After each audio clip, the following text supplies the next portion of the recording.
Vamos a continuar con nuestra serie acerca de los ángeles en la Biblia. Y hoy vamos a tocar un tema, como todos, importantes. Vamos a hablar de Satanás, el ángel caído. Satanás, el ángel caído. En la mente de muchas personas alrededor del mundo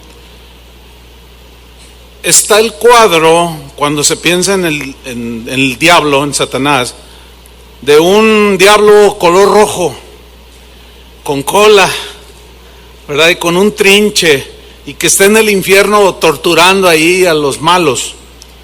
Pero esos son mitos, esos no son descripciones que la Biblia nos enseña acerca de este personaje, el ángel caído. Poetas como John Milton en su obra El Paraíso Perdido, como Dante en su obra La Divina Comedia, ahí ellos describieron a Satanás de una manera distorsionada, novelesca pues, muy distinta a como las Escrituras describen a Satanás. Nosotros como cristianos, ¿cuántos son cristianos acá? Debemos de tener una comprensión lo más correcto posible acerca de este personaje. Debemos de tener una comprensión bíblica de la persona de Satanás, o sea, es un ser inteligente. También debemos estar conscientes y tener una buena perspectiva y entendimiento de la obra de Satanás, ¿sí? Sin extremos. Uno de los extremos es que algunos niegan la existencia de Satanás, pero lo más contradictorio es que hay cristianos que niegan la existencia de Satanás. Ese es un extremo. Jesús habló de que la Biblia menciona cómo el mismo Satanás tentó a Jesús. Y el otro extremo es que ven a Satanás hasta en la sopa. Ninguno de esos dos extremos son buenos para nosotros. Vamos a examinar pues a la luz de la Biblia lo que ella nos dice acerca del origen de este ángel, acerca de su caída, la razón de su caída, cuál es su actividad el día de hoy y cuál es su destino de este llamado ángel caído, conocido mejor como Satanás. Vamos a Apocalipsis capítulo 12, versículo 3, porque ahí vamos a ver la rebelión, el golpe de estado celestial que quiso hacerle a Dios. Y vamos a ver la rebelión que sucedió en los lugares celestiales del ángel Lucero. Ese es el primer nombre que se le menciona a Satanás, Lucero de la mañana. Apocalipsis 2, versículo 3 dice así: también apareció otra señal en el cielo. He aquí un gran dragón escarlata. Apocalipsis utiliza muchas figuras de animales, utiliza un lenguaje muy metafórico que se refiere a Satanás, no porque Satanás sea un dragón, ¿sí? Porque aquí dice que tiene cola, no, pues tampoco la tiene. Pero sigamos leyendo, es un lenguaje metafórico. Sigo leyendo. También apareció otra señal en el cielo. He aquí un gran dragón escarlata, que tenía 7 cabezas y 10 cuernos. No quiero detenerme en lo que significa esto, ese no es el tema. Pero es Satanás, y en sus cabezas 7 diademas. Versículo 4. Y su cola arrastraba la tercera parte de las estrellas del cielo. Recuerden que cada vez que leemos en la Biblia las estrellas del cielo, en estos contextos se refiere a los ángeles. ¿Qué sucedió aquí? Satanás provocó una rebelión y arrastró en esa rebelión la tercera parte de las estrellas del cielo. Un rebelde nunca se quiere rebelar solo, siempre busca aliados. Y Satanás logró convencer a una tercera parte de las estrellas del cielo o de los ángeles de Dios, y los arrastró en su rebelión. Sus argumentos que utilizó para para seducir a esa creación angelical fueron de tal magnitud que tercera parte de los ángeles lo siguieron en su rebelión. Esto sucedió en lugares celestiales. En Isaías capítulo 14 vemos la razón de la caída de Lucifer. Nos describe ciertos detalles Isaías en el capítulo 14 versículo 11. De origen se refiere al rey de Babilonia, pero también Isaías utiliza un lenguaje que indudablemente se puede aplicar o se entiende que se refiere al lucero de la mañana, a Satanás. Dice Isaías 14:1, descendió al Seol tu soberbia. Repitan todos, soberbia. Esto es importante. Y el sonido de tus arpas. Arpas, también guárdelo allí en un lugar, porque lo vamos a citar más adelante. Descendió el sonido de tus arpas, instrumentos de cuerdas. Gusanos serán tu cama y gusanos te cubrirán. ¿Cómo caíste del cielo? Aquí el cielo se refiere al tercer nivel de los cielos que la Biblia enseña. El primer cielo es el cielo que nosotros vemos. El segundo cielo es todo el espacio, el universo. Y el tercer cielo, que no se ve, es la habitación de Dios. Dios es espíritu. Y le dice, ¿cómo caíste del cielo? Es obvio que el rey de Babilonia no estaba en el cielo. Entonces es una referencia a Satanás. Oh lucero, aquí está el nombre original de Satanás. Lucero, luz, Bel, portador de la luz, el ángel brillante, hermoso. ¿Cómo caíste? Dice. Oh lucero, hijo de la mañana, cortado fuiste por tierra o tirado al suelo, a la tierra. Tú que debilitabas a las naciones. Lean con atención el versículo 13. Tú que decías en tu corazón, subiré a lo alto, junto a las estrellas de Dios, que son toda la habitación, toda la creación angelical.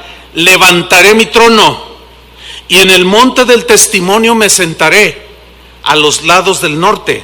Sobre las alturas de las nubes subiré, y seré semejante al Altísimo, mas tú eres derribado hasta el Seol, a los lados del abismo. Aquí nos narra la razón de la caída de este ángel, que en su origen, en su creación, fue un ángel de luz.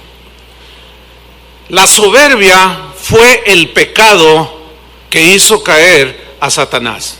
Nos lo dice claramente en el versículo 11. Descendió al Seol tu soberbia. Soberbia es el orgullo, es la altivez, la arrogancia, la prepotencia. Hay 6 pecados que Dios aborrece y 7 que abomina su alma. Los 7, vamos a llamarle peores pecados que Dios abomina totalmente. Y la lista lo encabeza los ojos altivos, la soberbia, el orgullo. Es pues la soberbia la causa por la cual Satanás cayó. Pablo instruyó a Timoteo acerca de los que deseaban pastorear la grey del Señor. Y en uno de sus requisitos le dijo, no pongas a un recién convertido a liderar la iglesia, a dirigir la iglesia, a pastorear la iglesia. En 1 Timoteo 3:6 le dijo, no un neófito es un nuevo cristiano, nuevo convertido, que no tiene experiencia, será muy convertido, pero está en un riesgo. Dice, no pongas a un neófito, no sea que envaneciéndose, enorgulleciéndose, caiga en la condenación del diablo. ¿Cuál fue la condenación del diablo? Dios lo expulsó de su presencia. Y esta soberbia es tan destructiva que puede Dios quitar a los soberbios de su presencia. Este es un pecado que no solo los nuevos están expuestos, sino cualquiera, por más años de experiencia que se tenga en el ministerio, cualquiera que sea el nivel de tu inteligencia, de tu conocimiento, de tus posesiones, está latente eso que derribó a Satanás, que es la soberbia, el orgullo. El orgullo, la soberbia, ha derribado a muchos hijos de Dios. ¿Por qué? Porque al igual que Satanás, en la soberbia se generan pensamientos como: yo no necesito a nadie, al contrario, yo enseño mejor. Y es la soberbia como el caldo de cultivo donde se generan un montón de acciones que destruyen y que finalmente Dios tiene que hacer un lado, porque Dios resiste a los soberbios. Los resiste, no los tolera, les tapa la boca, pero le da gracia a los humildes. Así es que, hermanos, es buen consejo de la Biblia cuidar nuestro corazón, que cuidemos nuestro corazón de la soberbia. La autosuficiencia es un rasgo de la soberbia. Yo no necesito a nadie. Ahí está un matrimonio cristiano, tienen problemas, no los pueden solucionar, y de pronto ella le dice al marido: vamos a pedir consejo, y él dice: no, yo puedo con mis problemas, pero la verdad es que no puede. Pero el orgullo, la soberbia, no le permite avanzar, se siente autosuficiente, y eso tarde o temprano te pone zancadilla y te derriba al suelo, tal y como el ángel caído fue desechado de la presencia de Dios. Fue precisamente de la soberbia del corazón de Satanás donde se originaron 5 pensamientos que él estuvo maquinando, meditando, pensando, y fueron los que lo llevaron a su caída. Pero la soberbia fue como la cama donde se acostaron esos pensamientos y reposaron. El primer pensamiento es: subiré al cielo. Así dijo: subiré al cielo. El verbo subir en hebreo significa codiciar un lugar más alto de autoridad. Ahora, ¿cuál es el lugar más alto de autoridad? ¿O cuál era el lugar más alto de autoridad en el cielo? El lugar de Dios. Lo que está diciendo Satanás, o lucero de la mañana, es: yo quiero el lugar que tiene Dios. Eso es lo que en otras palabras estaba diciendo. ¿Cuántos problemas se han generado en las iglesias? Porque el cristiano le abre el corazón a la soberbia y comienzan con situaciones de que: yo quiero ser el pastor de esta congregación porque el que tenemos no me gusta, no enseña bien, pero si yo enseño, entonces bien que se darían cuenta lo que es predicar la palabra de Dios. Y comienzan a generar pensamientos. ¿Para qué? Para tomar el lugar de posesión, de autoridad que Dios le dio a una persona. Cuando alguien agrede el grado de autoridad que Dios le ha dado, se mete directamente con Dios, porque es como decir indirectamente: Dios, te equivocaste al ponerlo a él, me debiste de haber puesto a mí. Uy, qué humildad, ¿no? Entonces él dijo: subiré al cielo, en lo alto, junto a las estrellas de Dios. O sea, en otras palabras, gobernaré sobre toda la creación. Y el único digno de gobernar toda la creación es el Creador. El que hizo y formó, creó todo de la nada. Es el único digno de gobernar. El segundo pensamiento que él desarrolló por su soberbia fue: levantaré mi trono. Este verbo levantar en hebreo significa asiento de honor. Bien, hay un asiento de honor que debe estar sentado el que es digno de todo honor, y ese es Dios. Satanás empezó a codiciar el asiento de Dios, el asiento de honor, el lugar de honor. Jesús les enseñó a sus discípulos: ustedes no sean como los que están buscando aplausos, como los fariseos, que aman los asientos en las sinagogas, los primeros asientos, en las reuniones los primeros asientos. Les gusta ser vistos por los hombres. Son soberbios, orgullosos. Ustedes no, ustedes sean humildes.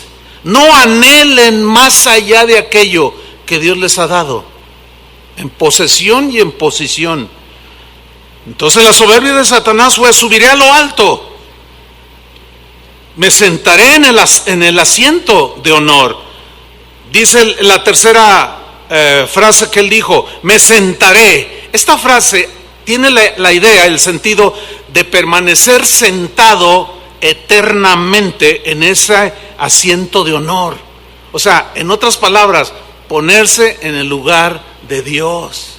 ¿Cómo Dios va a tolerar semejante rebelión? Imposible, porque todos somos seres creados. Sin embargo, la soberbia te llega a hacer pensar cosas totalmente irracionales. La cuarta palabra se repite cuando dice subiré, otra vez codiciando el grado más alto de autoridad. Y seré, dijo el quinto pensamiento, seré semejante al Altísimo, seré igual. No lo puedo desaparecer a Dios, pero quiero ser y voy a ser igual a Dios. Esas fueron las razones de la caída de Satanás. Y muchas veces la soberbia ha dividido hogares, iglesias, gobiernos. Hay presidentes muy soberbios.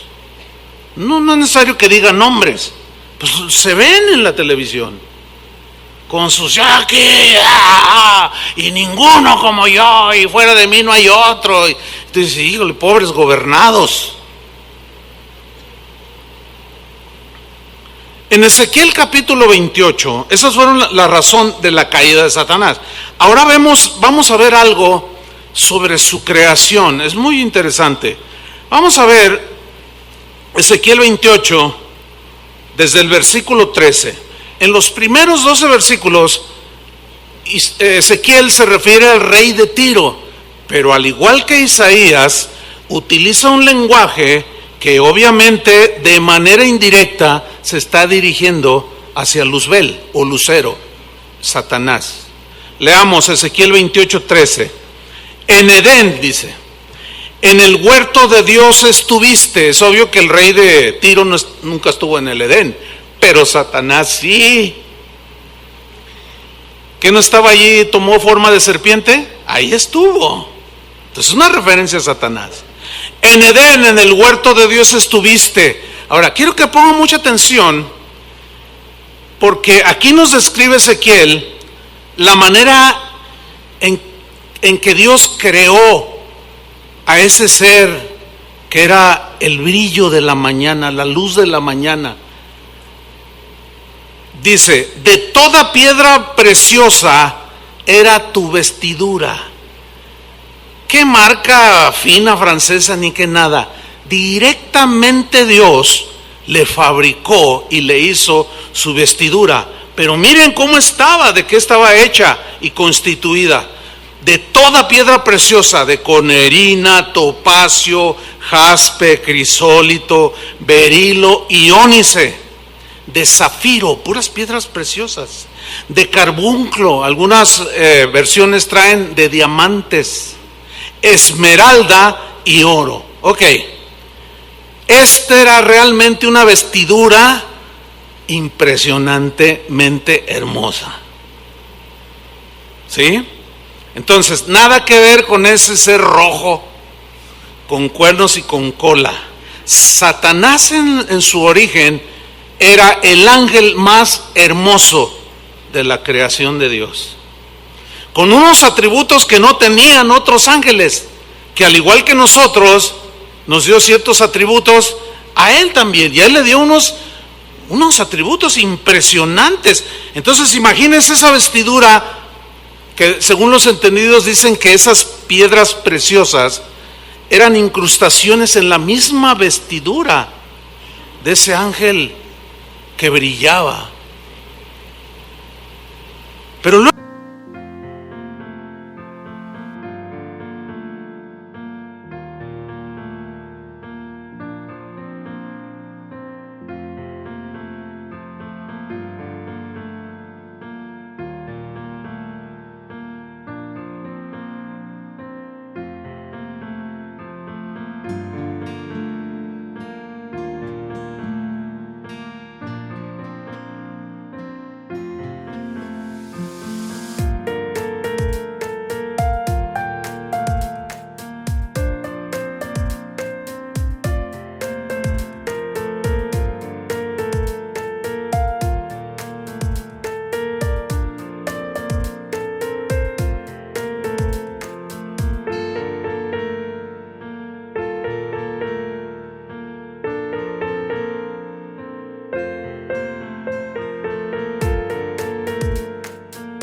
añade instrumentos musicales, que también los entendidos dicen que formaban parte de su vestidura. Dice, los primores de tus tamboriles y flautas. ¿Se acuerdan el instrumento que leímos en Isaías? ¿Cuál fue?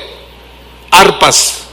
Ok, aquí vemos los tamboriles. Los tamboriles representan a todos los instrumentos de percusión. Todos los que producen ciertos sonidos al golpeteo con las manos son instrumentos de percusión. Luego tenemos las flautas. Las flautas representan a todos los instrumentos musicales de viento. Aquellos que al ser soplados producen sonidos, saxofón, flautas mismas, oboe, etcétera, etcétera, etcétera. Y tenemos también las arpas. Las arpas representan a todos los instrumentos de cuerdas. Guitarras, vihuelas, todo lo que tiene cuerdas y que al rasgar producen sonidos armoniosos, representan las arpas. Bien, las percusiones, los vientos y las cuerdas son los instrumentos que forman toda una orquesta sinfónica. Cualquier instrumento que utilice una orquesta sinfónica entra en estos tres rangos. ¿Qué significa que los primores de instrumentos acústicos, de viento y que se tocan con los dedos, qué representa que su vestidura tenía todos estos instrumentos? La idea es que de este ser maravilloso en ese entonces, se generaba música. De ahí nos lleva a la conclusión de que Satanás, o Lucero, vamos a llamarle aquí Lucero, fue en su origen el ángel musical por excelencia. Ahora, como Dios lo creó a él, Dios es el creador de la música. Esa música fue creada y puesta en el mismo ser de Satanás, o de Lucero de la mañana. Esa música debía de ser ofrecida a Dios en adoración. Y por consecuencia, se puede asegurar que Satanás era el director del coro celestial, aquel que dirigía y guiaba a la creación angelical en la adoración a Dios. Imagínense todos los sonidos que reproducía en sí mismo. Eso ha de haber sido algo impresionante. Bueno, todas las piedras preciosas, todos los instrumentos musicales, dice el versículo 13, estuvieron preparados para ti, le dice, en el día de tu creación. Qué impresionante, ¿no? Aquí cabe una reflexión. ¿Sabe usted qué es lo que mueve las mentes de la gente del mundo? Las acciones, los sentimientos de la gente del mundo. ¿Alguien me puede decir qué es lo que mueve al mundo? La música. La música. No hay un solo ser humano en el mundo que no le guste la música. También somos seres musicales y nos gustan los sonidos armoniosos. Bien, si en su origen la música fue creada para adorar a Dios, y al haber caído en quien se generaba la música, junto con él cayó y se corrompió la música. Y no es difícil explicarlo. Basta escuchar todo lo que se canta, todo lo que se genera en las mentes y en los corazones de los músicos alrededor del mundo. Todo tiene que ver, o el 99% de su mensaje tiene que ver con inmoralidad, con adulterio, con infidelidades, con engaños, con borracheras, con drogas, con todo lo que usted quiera. Ahora, ¿en dónde se genera ese tipo de música? En la gente que está gobernada por el ángel caído. Él es el que les inspira todo lo que tiene que ver con esa música corrupta a nivel moral y de todo lo que usted quiera, pero esa música está totalmente corrompida. Ahora bien, ahí es donde los músicos de Dios tienen que tener bien entendido, para que su corazón sea inspirado por el Espíritu Santo para generar música, no que le cante a la gente. Cuando esto es típico de cantantes cristianos: hermano, estoy aquí, me invitaron a cantar, le voy a cantar una alabanza, ojalá le guste. Si no es para nosotros. Y todavía peor, se ha corrompido de tal manera que hoy, en los últimos años, se ha generado el hacer conciertos donde usted tiene que pagar una entrada para escuchar que el otro le cante, supuestamente alabanzas a Dios. Pero lo que está sucediendo ahí en realidad es que usted está pagando por ir a ver cantar a alguien a quien Dios le dio un don para que le diera gloria, y está traficando con ese don. Lo está usando en provecho suyo. Yo sé que esto genera polémica, yo lo sé. Nací una noche, pero no nací anoche. Yo sé que genera polémica, sé que hay un montón de pretextos. No, pero hay que recuperar el costo del edificio, la renta del sonido. Mire, ponga el pretexto que se ponga. La música de Dios no debe propiciar corrupción. Porque como dicen los proverbios, ¿verdad? Tanto peca, ¿quién? El que mata la vaca como el que le agarra la pata. Usted dice: no, yo nada más voy, yo pago mi entrada, 500 pesos. Y si quiero ver de cerquita al cantante cristiano, pues hay lugares VIPs para very important people, eso quiere decir. Para personas, eso quiere decir VIP, personas muy importantes. Entonces usted paga, se sienta ahí enfrente y ve al cantante cristiano que pone carita del Santo Niño de Atocha. Ponga los pretextos que ponga. Este tipo de corrupción en la música de Dios existe porque hay quien pague. Es lo mismo con las prostitutas. Las prostitutas existen porque hay siempre quien les pague. Y todo eso es ilícito y rechazado por Dios. Pero ¿de dónde se generó todo eso? Del ángel musical. Sigamos leyendo. Dice en el versículo 14: tú, querubín grande protector, yo te puse en el santo monte de Dios. Siempre monte de Dios significa en su misma presencia. Ahí estuviste, en medio de las piedras o de las estrellas, de otra versión, o ángeles de fuego te paseabas.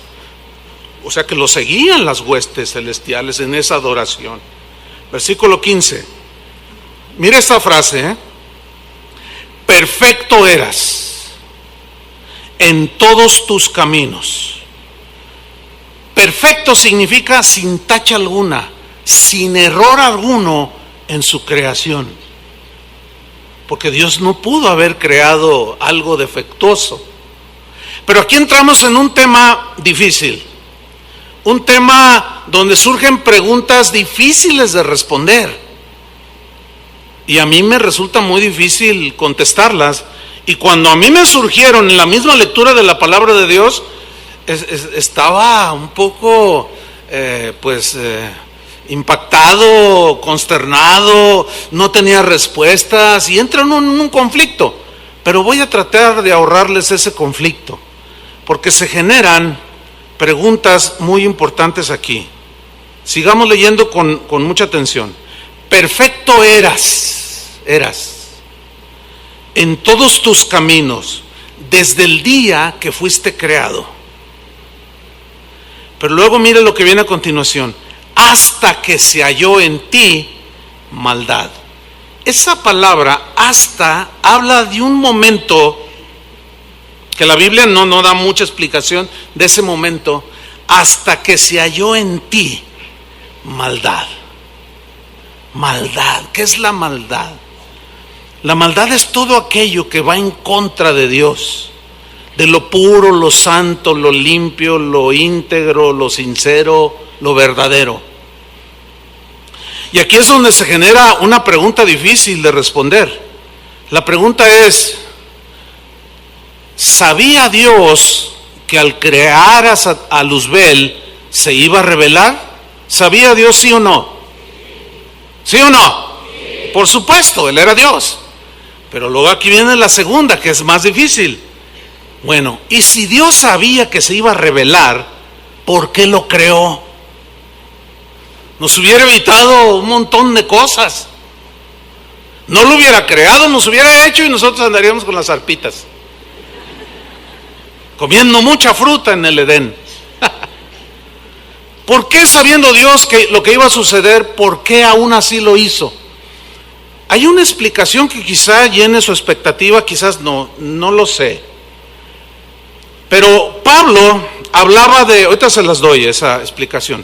Pablo a los tesalonicenses les dijo que estaba en acción el misterio de la iniquidad. La iniquidad, el origen de la maldad es un misterio.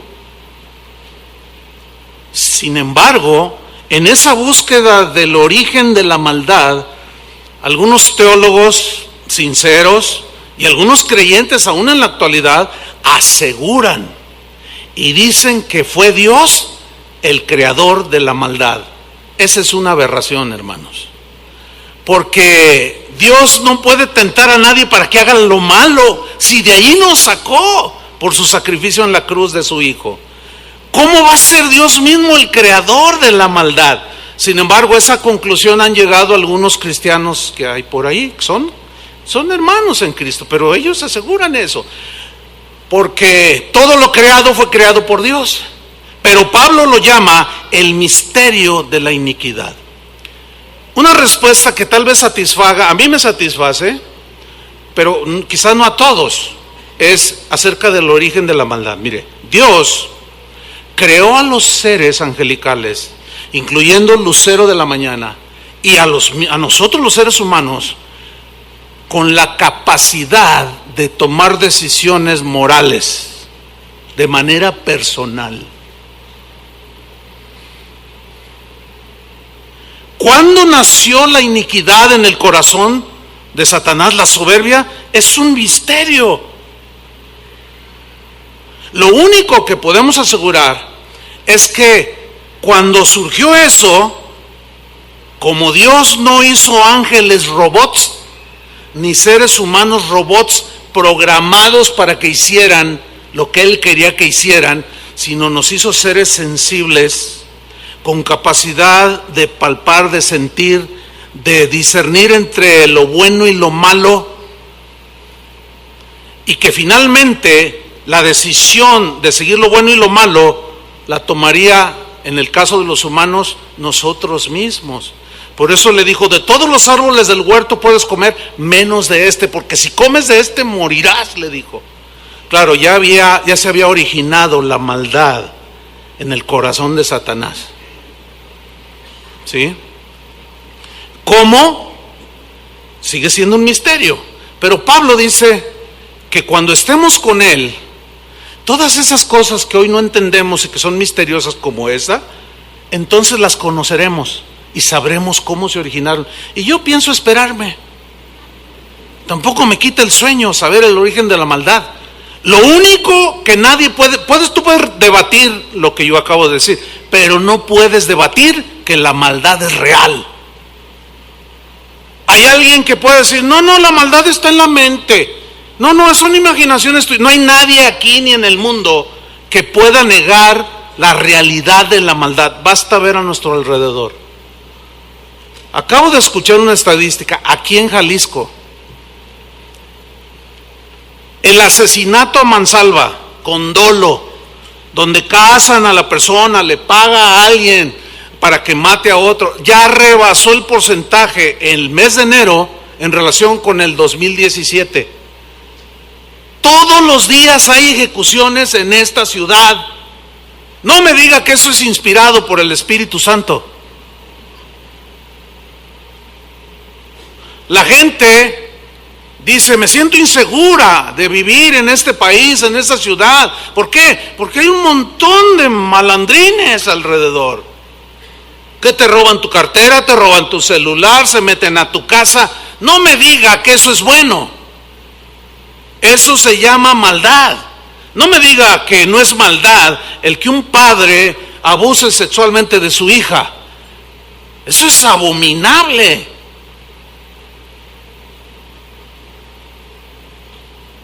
Entonces podrá debatirme el argumento que yo acabo de presentar, pero no puede debatir ni negar que la maldad es real. Es más, tu corazón y en el mío hay maldad. Nadie dijo amén, pero es la verdad. Está latente la maldad allí. Y por eso la Biblia dice, desechen de vosotros toda ira, enojo, maledicencia, pasiones desordenadas, porque este cuerpo está contaminado por la maldad, escúcheme bien, que se originó en el lucero de la mañana. Pero es que no lo entiendo, no, ni yo lo entiendo. Pero sí sé que mi corazón tiene inclinaciones.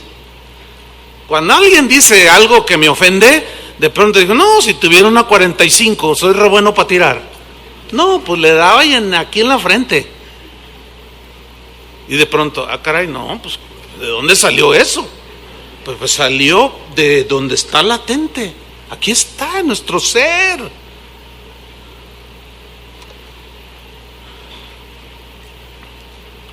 Sigo leyendo en el versículo 16, Ezequiel 28, 16. A causa de la multitud de tus contrataciones, fuiste lleno de iniquidad. Mira, aquí contrataciones se puede interpretar como que él era contratista o qué. No, el problema es la traducción. Hay versiones, quizás algunos de ustedes traigan versiones donde diga, en lugar de contrataciones dice comercio. ¿Hay alguno que trae esa? Bueno, hay algunos. Hay algunos, levantaron la mano. Mi Biblia aquí dice, a causa de la multitud de tu comercio, fuiste lleno de iniquidad. Comercio. ¿Pero qué tiene que ver el comercio? Ahí voy. Se puede hacer comercio, negocios de dos maneras. Una, de manera limpia, honesta y justa. Por ejemplo, yo tengo un auto.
Año 2010.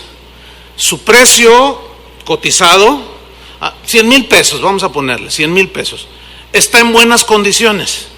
Entonces yo lo ofrezco en venta. Oye, te vendo mi auto, está, mira, todos los servicios en la agencia, con llantas seminuevas, está muy bueno, muy bien tratado mi auto, vale 100,000 pesos. Y el otro te dice, pues te doy 90. Y empiezan a negociar.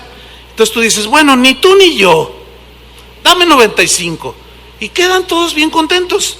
Se hizo un trato justo, amén, a precio justo, o sea, nadie tomó ventaja de nadie.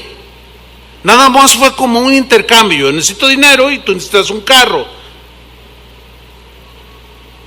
Ahora, si te dedicas a la venta de autos, bueno, es justo ganar un porcentaje. Estamos, ¿no? El problema es cuando yo tengo un auto, año 2010, que se me desvieló en una inundación. Y le digo al mecánico, ¿sabes qué? Hazle allí como nomás para que jale para venderlo. Así como usted comprenderá, le ha hecho. Esa es una manera ilícita de hacer un comercio. ¿Por qué? Porque usted está engañando. Usted está dando gato por liebre.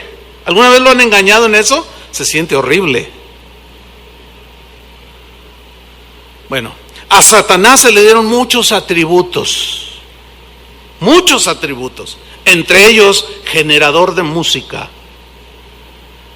Y mucha belleza y autoridad. Bueno, eso debería de ser usado ¿para quién? Para la gloria de Dios. En otras palabras, la mercancía que Satanás manejaba en sus manos era la adoración. Y esa debe de pasarse al costo. No se debe de quedar ni con un céntimo de la adoración. Ningún adorador se tiene que quedar ni con el aplauso, ni buscar el aplauso, ni el reconocimiento, ni andar firmando Biblias, ni andar firmando CDs. Todo eso le quita gloria a Dios. La mercancía de adoración y honor supremo le pertenecen solamente a Dios. ¿Cuántos dicen amén? Y esa mercancía se pasa al costo. ¿Ha vivido algún caso donde, oye, ¿me vendes tu bicicleta? La acabo de comprar. ¿Cuánto te la dieron? 2,000 pesos. Te la vendo. ¿Cómo me la dieron? O sea, al costo te dicen. Pues es un acto benevolente, pero en el caso de nosotros no podemos ni debemos robarle a Dios una gotita de su gloria. Amén. Entonces él comerció para su beneficio y empezó a mirarse. Miren lo que dice: a causa de la multitud de tus comercios fuiste lleno de iniquidad y pecaste. Por lo que yo te eché del monte de Dios y te arrojé de entre las piedras del fuego, oh querubín protector. Mira el 17. Se enalteció tu corazón a causa de tu hermosura. Empezó a mirar y a compararse con otros ángeles. Y algunos tenían sus alitas. Pero él se miraba y decía, wow, y de pronto salía música. Se oían unos instrumentos de viento, como una sinfónica, y luego las cuerdas, y empezó a compararse con otros. No, pues ninguno como yo. Qué bonito soy, cómo me quiero. Sin mí me muero, decía el otro, ¿no? La mujer hermosa, con atributos físicos hermosos, es muy proclive a esa tentación, a sentirse la reina del universo. Y también los varones. Pero ¿quién te hizo hermoso o como estés? Dios. ¿Quién hizo coronado de hermosura a este ángel? Dios. Sin embargo, dice que se enalteció su corazón a causa de su hermosura. Y luego fíjate lo que dice: corrompiste tu sabiduría a causa de tu esplendor.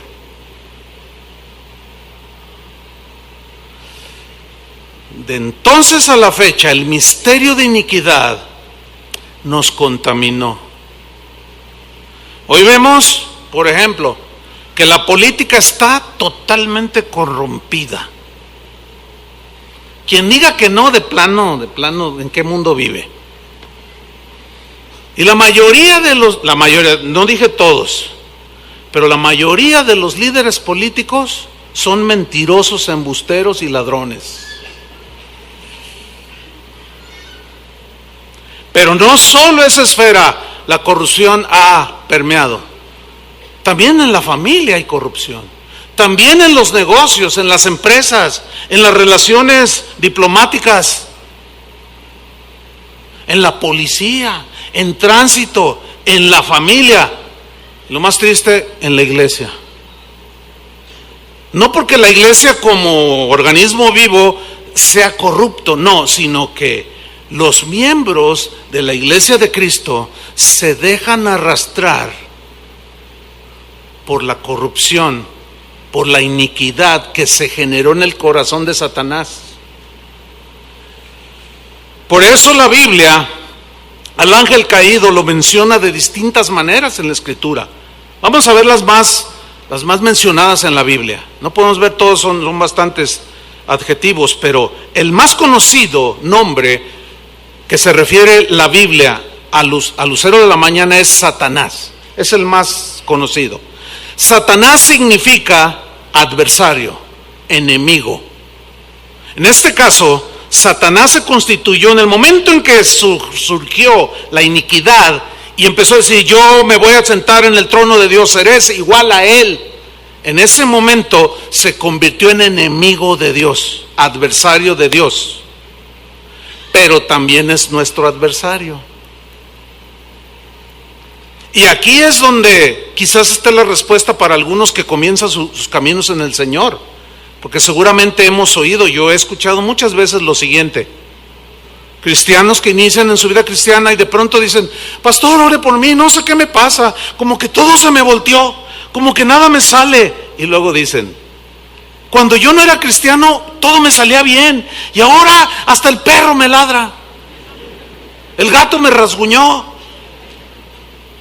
voy en la calle y se me atraviesa un auto y se me echa encima y me ofende, no sé qué está pasando. Yo te voy a explicar de manera muy sencilla lo que te sucedió.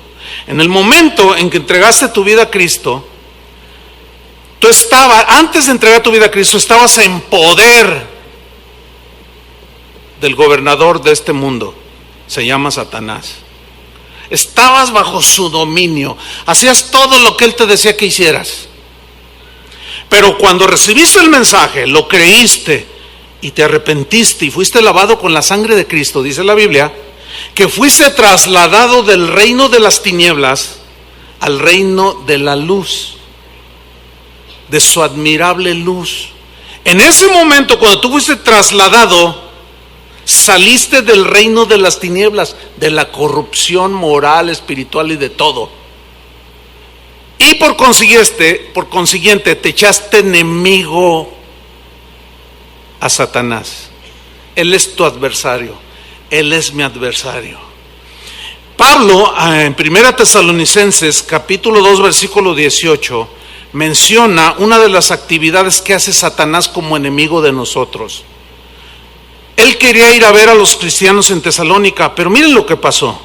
Por lo cual dice: quisimos ir a vosotros para verlos, abrazarlos, etcétera. Yo, Pablo, ciertamente una y otra vez quise ir a visitarlos, pero Satanás nos estorbó.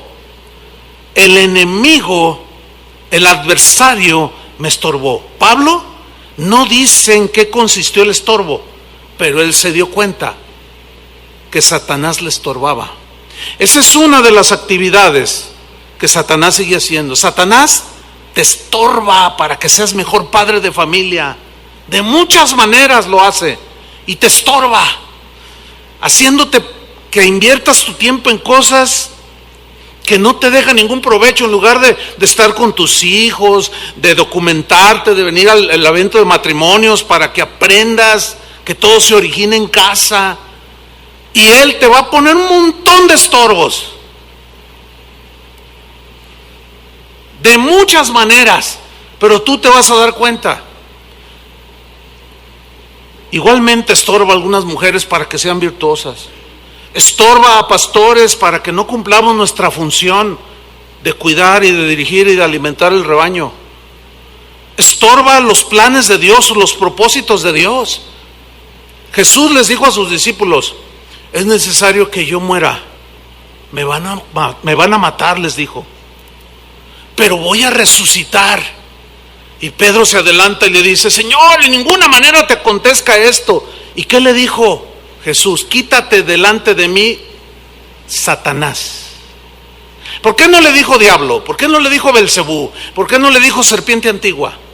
Porque cada nombre describe ciertos rasgos y características.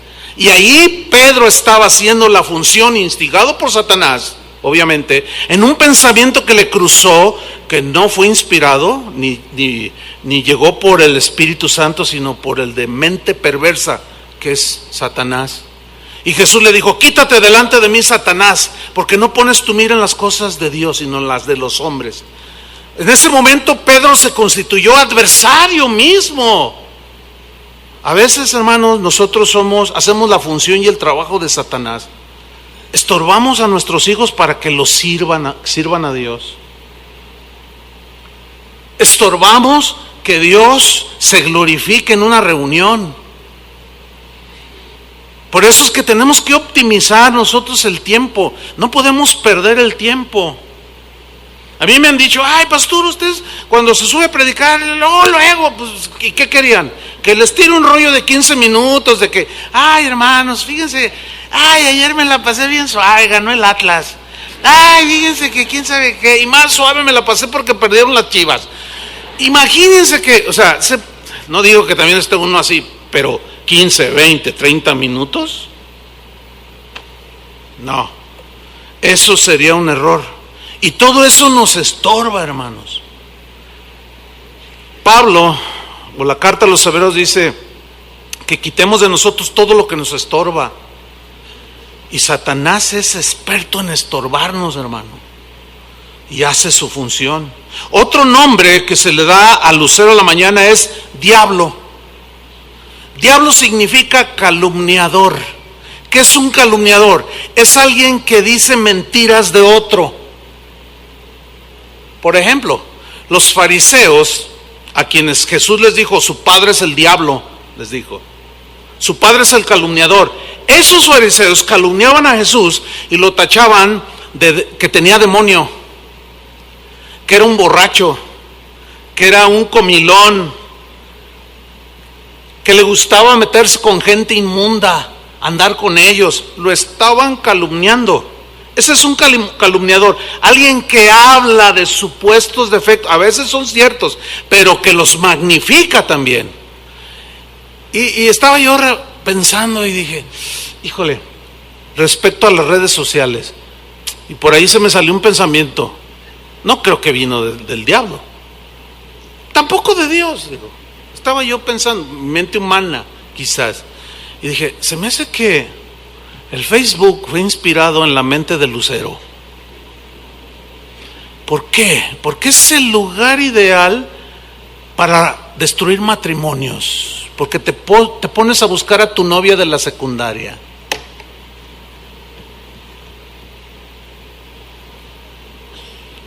Destruye matrimonios, destruye reputaciones, destruye iglesias, destruye personas, destruye jovencitos, destruye jovencitas.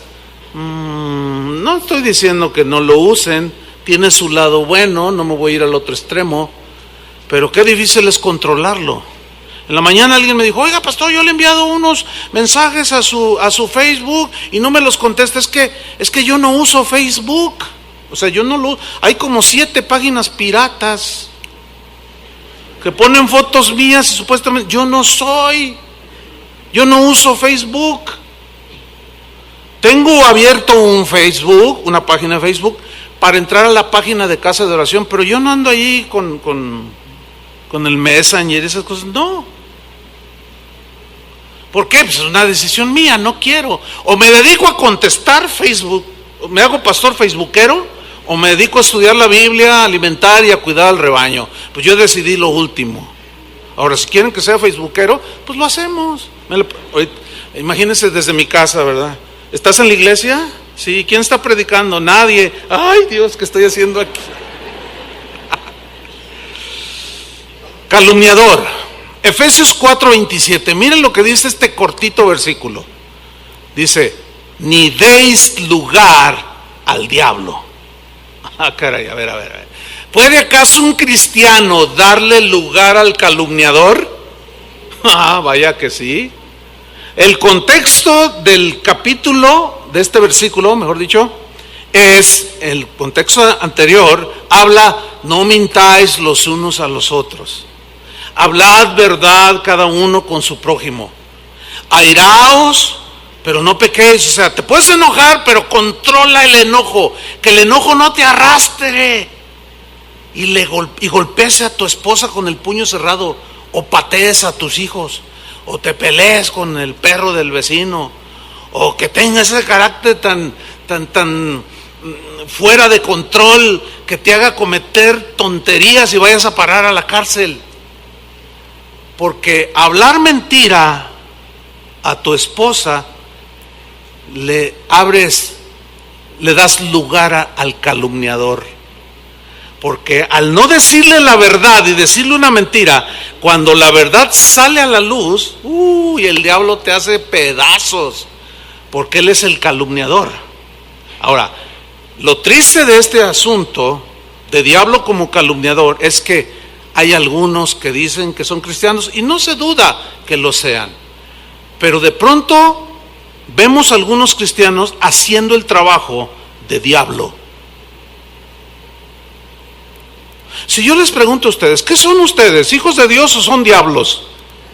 ¿Qué me dirían? Ay, se oye bien feo, ¿cómo voy a ser diablo? No puede ser el diablo, porque diablo nomás hay uno. Pero sí puedes estar haciendo las actividades de un diablo o del diablo. ¿Qué?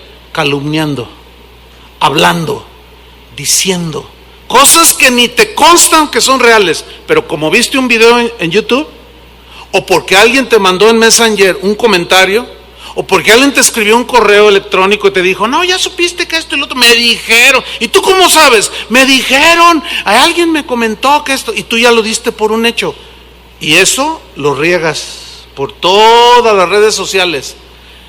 ¿A cuántos les ha pasado que al tiempo se dan cuenta que era mentira? Y dijeron, y yo lo divulgué también. Hiciste el trabajo del diablo. El problema con esto es que hay cristianos que siempre andan buscando el error. Siempre andan buscando el punto negro en el arroz, como dicen. Y cuando lo encuentran, lo magnifican. A eso se refirió Jesús cuando dijo, no sean hipócritas. ¿Por qué miras la paja en el ojo de tu hermano y no echas de ver la viga que hay en tu ojo? No, primero saca la viga de tu propio ojo para que entonces tú puedas ver bien y quitar la paja del ojo de tu hermano. O sea, nosotros magnificamos el error de otros y hacemos la labor del calumniador. ¿Cuántos diablos hay aquí? No lo sé. ¿Cuántos están haciendo la actividad del calumniador? Solo cada uno de nosotros lo sabe. Pero hermanos, la Biblia nos dice que el diablo y nosotros no tienen nada que ver. No tenemos que ver nada con las prácticas de él. ¿Cuántos dicen amén? Así es que a cerrar la boca y a ser más prudentes. ¿Dicen amén? Amén. Belcebú, este es otro nombre que se le da a Lucero. Los enemigos de Jesús, cuando él sacaba demonios, una vez se le acercaron, le tenían envidia y celos y le dijeron, tú por el dedo de Belcebú, príncipe de los demonios, expulsas los demonios. Y Jesús les contesta, pues qué extraño está esto. En pocas palabras, no, porque si Satanás echa a Satanás fuera, pues cómo va a permanecer su reino. Pero habló de Belcebú. Belcebú, ¿qué quiere decir Belcebú? Bueno, Belcebú significa señor de las moscas. Cuando yo busqué el significado de Belcebú, señor de las moscas, pues me intrigó. Pero Señor de las moscas, ¿pero por qué? Y la investigación me llevó a Egipto. Allí había un dios que adoraban y le llamaban el Señor de las moscas. Pero todavía seguía con la duda, ¿no? Bueno, adoraban a un insecto inmundo que se para en todos lados. En lo más pestilente y feo, ahí llega y se para esa mosca. Y luego vuela y se te para en la boca. O se te para en la cuchara cuando te llevas la sopa y de repente llega ese animal y ese insecto y tú ¡ay! Y no se antoja darle el cucharazo a la sopa, ¿verdad que no? Entonces me intrigó, Señor de las moscas. Bueno, la explicación que dan es que las moscas se posan en todo lo que está corrompido. Un animal muerto, pestilente, ahí se para. Cuando un animal muere en el campo, los primeros que llegan no son los opilotes, los carroñeros, no, los primeros que llegan, quién sabe de dónde salen. ¿Te has fijado en eso? Es cuestión de minutos, segundos, qué sé yo, y de pronto, ¡ay! ¿De dónde tanta mosca? Bueno, eso, las moscas, o el Señor de las moscas, tipifica todo lo corrupto, todo lo descompuesto de su esencia, todo lo maloliente, todo lo despreciable que ni tú ni yo nos comeríamos. Ese es Belcebú. Por consiguiente, todo aquello que espiritualmente huele mal, te desvía de la palabra de Dios, que te lleva a la muerte, y la muerte es corrupción de la carne, o sea, se descompone y huele mal. Todo tiene su origen en Belcebú. Ahora, Pablo a los corintios les dijo, cuando les explicó acerca de que el cristiano no debe tener una relación tan íntima de matrimonio, en este caso, un cristiano con un no cristiano, y les dijo, ustedes son templos del Espíritu Santo. No concordia Cristo con Belial. ¿Han leído ese texto? ¿O qué concuerda los ídolos y el templo? Pues nada. O sea, el templo de Dios con los ídolos, nada. ¿Y qué concuerda Cristo con Belial? Nada. Belial, este es otro nombre que se le da a Lucero, pero tiene la misma raíz de Belcebú, Belial. Y Belial, así simple y llanamente, significa corrupción. Llegué pues a una conclusión: todo aquello que huele mal, porque pierde la vida espiritual, llámese soborno, llámese deshonestidad, llámese mentira, todo eso es corrupción moral, corrupción espiritual. Pablo dice, ¿haré mi cuerpo miembro de una prostituta? En ninguna manera.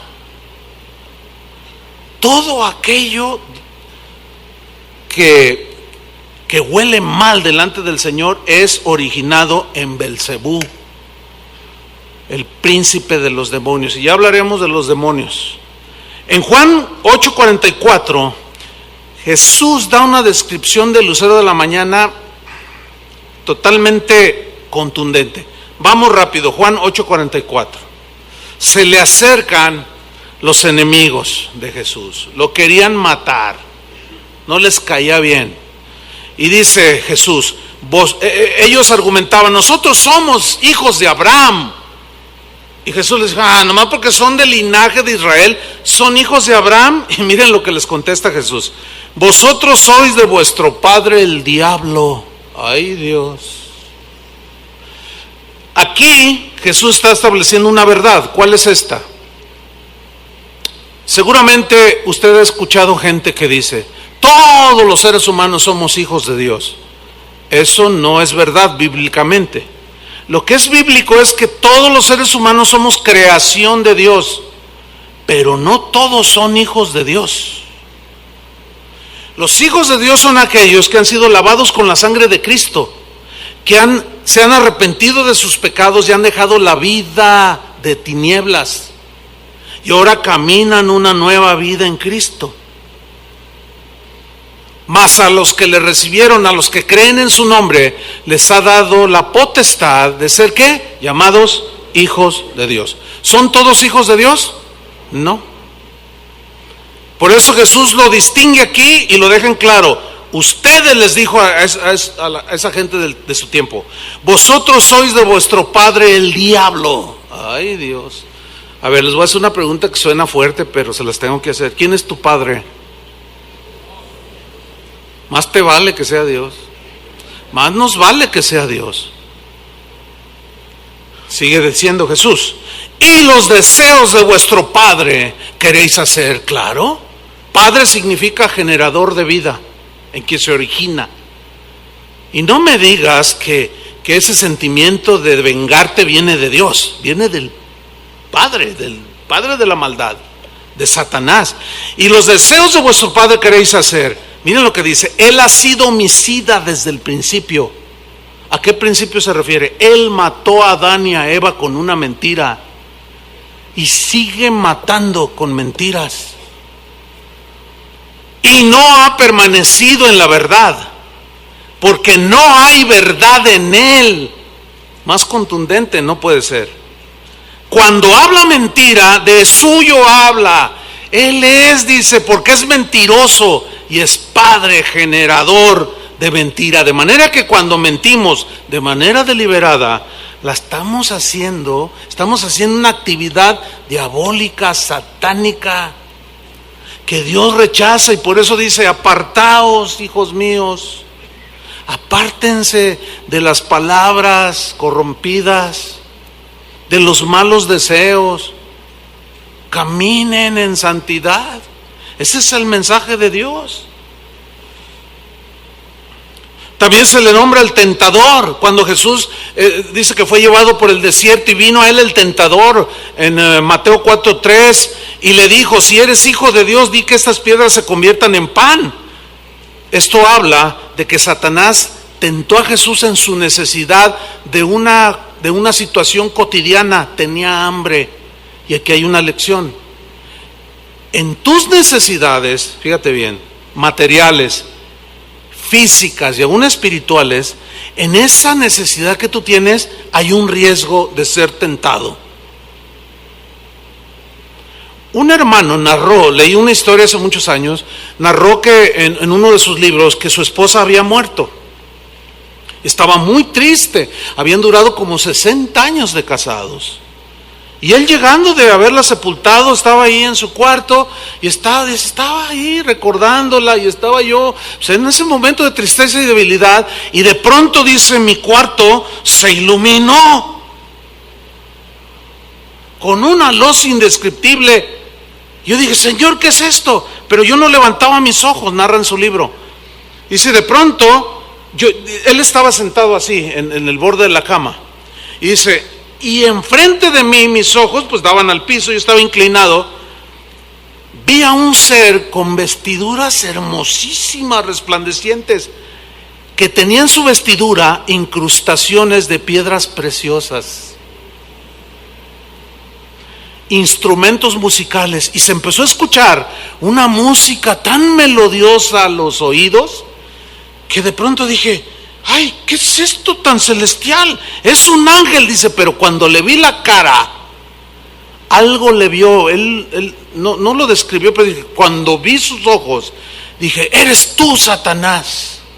Y lo reprendió. Dice que se fue de su vista. Fue en su momento de necesidad cuando Satanás lo tentó. Pablo llama a Satanás el tentador, también le dice. Hermano, si tú tienes necesidad de una esposa, de un esposo, de un negocio, de vender una casa, de comprar una casa, de cambiarte de ciudad, tienes una necesidad, cualquiera que esta sea, ten mucho cuidado. El tentador se puede presentar y te va a tratar de engañar, como le dijo, di que esas piedras se conviertan en pan. En otra ocasión lo subió al pináculo del templo, allí mismo en ese pasaje, y le dijo, tírate al vacío, escrito está, y le cita el Salmo 90. A sus ángeles mandará cerca de ti que te guarden, lánzate, porque te va a tomar en sus brazos. Y Jesús le responde, escrito está, Satanás, no tentarás al Señor tu Dios. O sea, te va a querer insinuar en tu mente que hagas cosas que te pueden afectar, te pueden hacer llorar por muchos años, ni qué decir, quizá por el resto de tu vida. Y así hubo una tercera tentación, cuando le dice, todo esto, le mostró todo lo que ofrece el mundo. Le dijo, todo esto te doy si postrado me adoras. Mira, hermano, cuando vengan y te ofrezcan ese dinero fácil, ese trabajito fácil, mira, llévate esta maleta y fácil te vas a ganar $5,000. No digas, ay, Dios me lo mandó, por el amor de Dios. Por el amor de Dios, no seas tan simplón. No seas tan inocente. El diablo, el tentador, el mentiroso, el Belcebú corrupto, te quiere estorbar, te quiere devorar. Por eso Pedro el apóstol dijo en 1 de Pedro 5:8, sed sobrios y velad, porque vuestro adversario el diablo, como león rugiente, anda alrededor buscando, ¿qué busca? ¿A quién devorar? ¿Y a quiénes van a devorar? Al que le da lugar. Devorar tiene varios sinónimos que son absorber. Hay gente que asistió a iglesias que han sido absorbidos totalmente por el pensamiento de Satanás. También significa ahogar, significa consumir, sorber, tragar. Es triste decirlo, pero muchos que profesaban fe en Cristo han sido tragados literalmente por Satanás. Algunos los tiene a punto de tragar. Ese es el ángel caído. Esas son sus actividades. Y por eso la Biblia nos dice, sean sobrios, significa estar alerta. Velad significa mantenerse despierto, porque Satanás no duerme, hermanos. No a todo lo que parece un bien se origina en Dios, ¿eh? No tengo tiempo para explicar más de esto. Ya será en otra ocasión. Pero hermanos, pídanle al Señor discernimiento. Esto viene de ti, aunque se vea muy bonito. Porque Satanás se disfraza como ángel de luz y engaña. Pablo le dijo a los corintios, me temo que como la serpiente con su astucia engañó a Eva. La serpiente, ahí está, la serpiente antigua, Satanás. Es muy astuto. Sus argumentos a veces suenan muy lógicos y contundentes, pero si esos argumentos contradicen la palabra de Dios, tengamos mucho cuidado, hermanos. ¿Cuántas veces me ha sugerido en mi mente? Porque la mente es el campo de batalla de Satanás. Ahí es donde se genera todo. En la mente, en los pensamientos. Por eso Pablo decía, llevando cautivo todo pensamiento a la obediencia de Cristo, derribando argumentos. Un argumento es una idea, es un silogismo, es una filosofía. ¿Y dónde se genera todo eso? En la mente. Y si eso que se genera en la mente es nuestra propia mente carnal o instigado por la mente más corrupta que hay, que transgrede la palabra de Dios, por el amor de Dios, hermanos, no puede venir de Dios. Es la astucia de la serpiente para engañar. Terminamos con el futuro de Satanás. Apocalipsis 12, versículo 7. Después hubo una gran batalla en el cielo. Miguel y sus ángeles luchaban contra el dragón. Y luchaban el dragón y sus ángeles, o sea, Satanás. Pero no prevalecieron, o sea, no ganaron.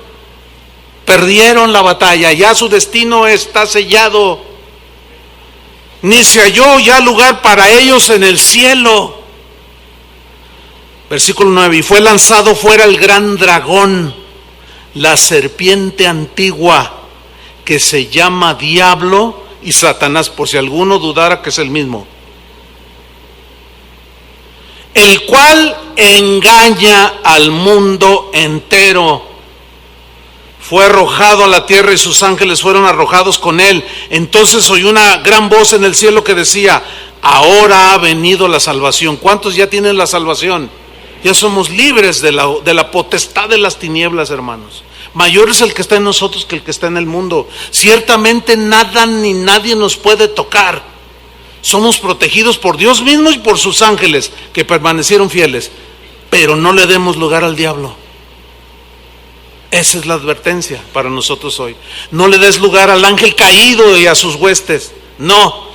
Ahora ha venido la salvación, el poder y el reino de nuestro Dios y la autoridad de su Cristo, porque ha sido lanzado fuera el acusador de nuestros hermanos, el que los acusaba delante de nuestro Dios día y noche, porque antes de la venida de Cristo, Satanás tenía acceso directo a Dios de alguna manera que también es difícil de explicar. Tenía acceso, eso se ve en Job, tenía acceso directo a Dios, pero una vez llegado Cristo, consumado su sacrificio, ya es arrojado y no más. Por eso Pablo decía, si Dios es por nosotros, ¿quién contra nosotros? Ninguna condenación hay para los que están en Cristo Jesús. Pero no le demos lugar al diablo. Amén, hermanos. Y Dios cumple su promesa. Alguno dirá, bueno, entonces, ¿dónde están los ángeles? No le des lugar al diablo. Deja de calumniar. Deja de hacerla de Belcebú, participando en corrupción. Deja de hacerla de diablo. Deja de hacer las actividades que él hace. Métete en obediencia bajo la protección de Dios y dormirás tranquilo. Amén. Porque Él velará aún nuestros sueños. ¿Cuántos dicen amén?